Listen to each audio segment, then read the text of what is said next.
ইন্নাল হামদুলিল্লাহ ওয়াসসালাতু ওয়াসসালামু আলা মান লা নাবিয়্যা বা'দা। মুহতারাম সামিঈন, সম্মানিত দর্শক শ্রোতা, আমরা রমাদানুল মুবারকের ইতিপূর্বে বিভিন্ন বিষয় নিয়ে আলোচনা করেছি, বিভিন্ন মাসলা মাসাইল নিয়ে আলোচনা করেছি। এরই ধারাবাহিকতায় আজকে আমাদের খুবই গুরুত্বপূর্ণ একটা মাসাইল আসছে।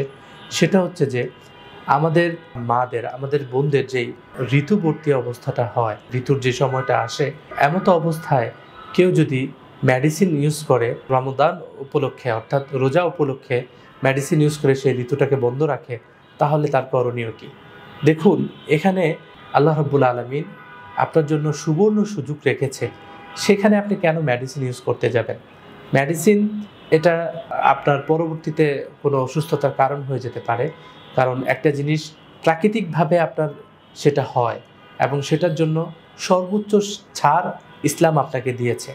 আপনি যদি ঋতুবর্তী হয়ে যান, তাহলে আপনি রোজা রাখবেন না, পরবর্তীতে সেটা আপনি কাজা করে নিলেই হবে। অর্থাৎ ঋতু অবস্থায় আপনার যতটা রোজা মিস হবে, ঠিক ততটা রোজা আপনি পরবর্তীতে সারা বছরের যে কোনো সময় আপনি রেখে দিবেন, আপনার সেটা আদায় হয়ে যাবে। এতে আল্লাহ রাব্বুল আলামিন আপনাকে রমাদানুল মুবারকের যেই ফজিলত, রমজান মাসে অর্থাৎ সিয়াম সাধনার মাসে রোজা পালন করলে যতটুকু সওয়াব আপনি পাবেন, ঠিক অনুরূপ রমজান পরবর্তী আপনি এই রোজাটা রাখলে আল্লাহ রাব্বুল আলামিন ঠিক ততটুকুই আপনাকে সওয়াব প্রদান করবেন।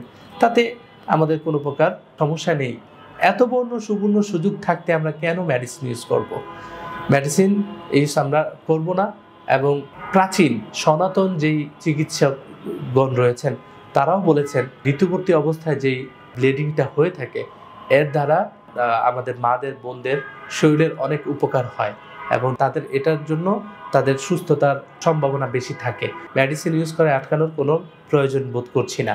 আমরা পরিপূর্ণভাবে পরবর্তীতে এই রোজাটাকে আদায় করে নিব, তাতে আমাদের কোনো প্রকার সমস্যা হবে না। আশা করি বিষয়টা বুঝতে পেরেছেন এবং বিষয়টা মানার সম্পূর্ণ চেষ্টা করবেন। কেউ কোনো প্রকার মেডিসিন ইউজ করে আপনাদের ঋতুকে বন্ধ রাখার বা পিরিয়ডকে বন্ধ রাখার কোনো প্রশ্নই আসে না। এটা থেকে পরিপূর্ণ বিরত থাকবেন। আল্লাহ রাব্বুল আলামিন আমাদের প্রত্যেককে বোঝার তৌফিক দান করুন এবং আমল করার তৌফিক দান করুন। আমাদের সাথেই থাকুন, সঙ্গেই থাকুন। আসসালামু আলাইকুম ওয়া রাহমাতুল্লাহি ওয়া বারাকাতুহু।